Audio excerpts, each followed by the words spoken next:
Iceman Isaac is a gaming creator with over 500,000 subscribers on YouTube, but before that, he was in the Air Force and gaming always took a back seat. However, anytime he was free, he was grinding.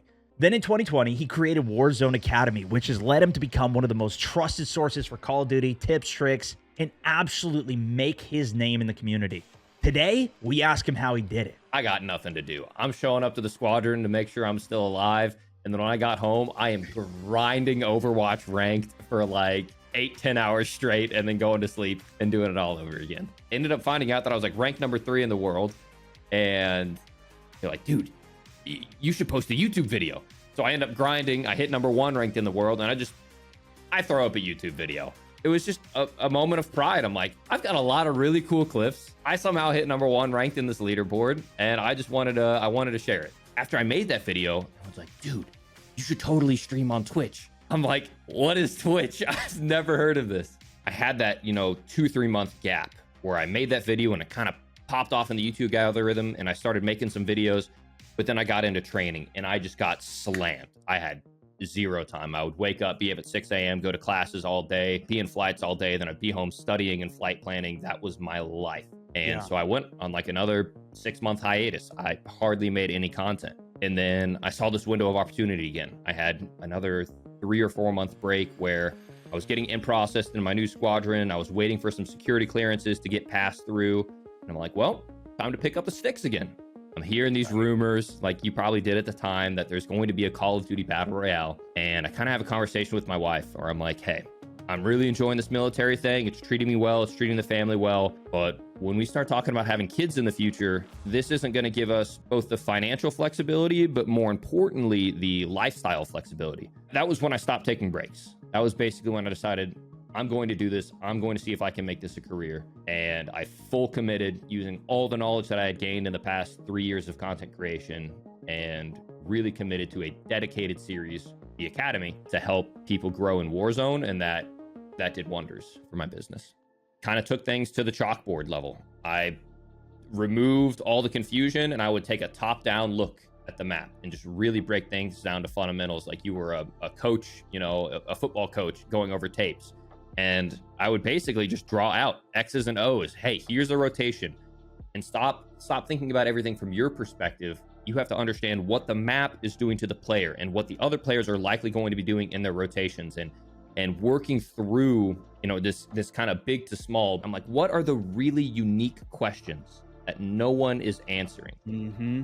And one of the things that I learned in terms of content creation is you can't make egocentric content of like, look at me type of content. I say that, granted, my very first video was like, look at how good I am at the game. I'm number 1. Sure.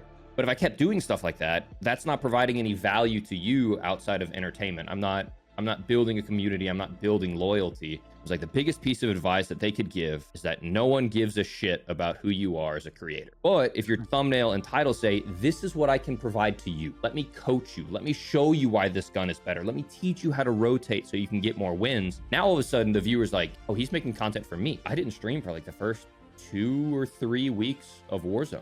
And if I did, it was maybe like once or twice. I was all dedicated to these YouTube videos because stream is good for fostering a community.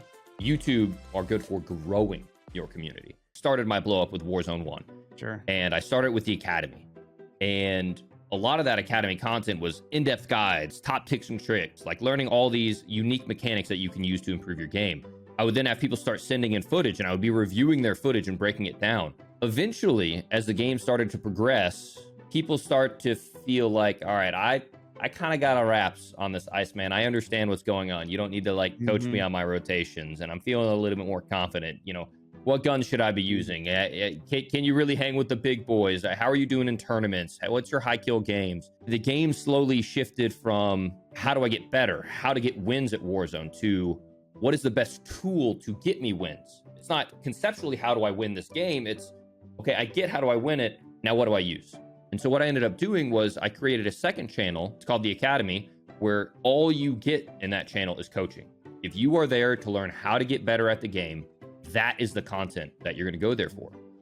Because what I started to see on my main channel is I would have rave reviews on those coaching videos, but the impression to click through would be a little bit lower. People, if they weren't interested in coaching, they wouldn't be clicking through, and now that's hurting my video.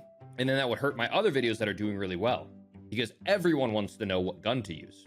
Period. Dot. If you're playing the game, everyone wants to know what gun to use, or maybe like the top 10 tips and tricks, like big picture stuff, but not everyone wants to get coached. The second channel is a lot more of a conversation. The first channel is a little bit more of your traditional YouTube retention. Just know that even though you might not have gotten the initial blow up, like right now we're heading into season 2. That in itself is an entirely new opportunity for a blow up. So don't ever think that you're too far behind the curve, because you need to be refining those skills, and you need to be learning the algorithm, and you need to be learning this process and your audience and who you are as a creator. Because every creator is different. Every creator provides their own value.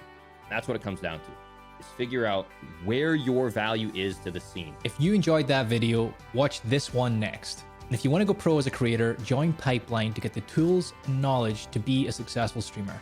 Just click the link in the description below.